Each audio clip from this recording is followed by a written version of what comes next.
দীপাকে jail থেকে ছাড়িয়ে দীপার আর সূর্যকে এক করে দিয়ে দীপার হারিয়ে যাওয়া সম্মান ফিরিয়ে দিল লাবণ্য। হ্যাঁ বন্ধুরা, আমরা এমনটাই দেখতে পারব অনুরাগের ছোঁয়া ধারাবাহিকের আগামী পর্বগুলোতে।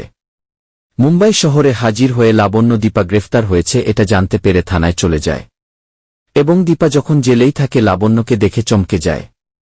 লাবণ্য সবচেয়ে বড় লয়ার ঠিক করে আর দীপাকে জেল থেকে বের করে।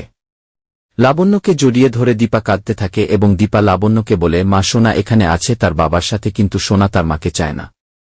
তবে আমাকে জিততেই হবে ওই ইভেন্টের রাউন্ডগুলোতে, কারণ আমি জিততে পারলে একটি মেয়ে দৃষ্টি ফিরে পাবে। শুনেই লাবণ্য চমকে যায়। একই সাথে লাবণ্য সোনার ব্যবহারে ক্ষেপে যায়।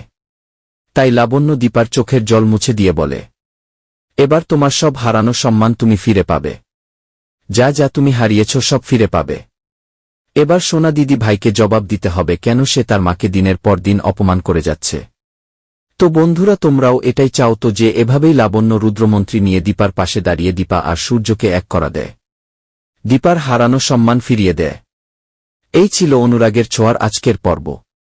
পরবর্তী আপডেট পেতে চ্যানেলটি সাবস্ক্রাইব করে পাশেই থাকো।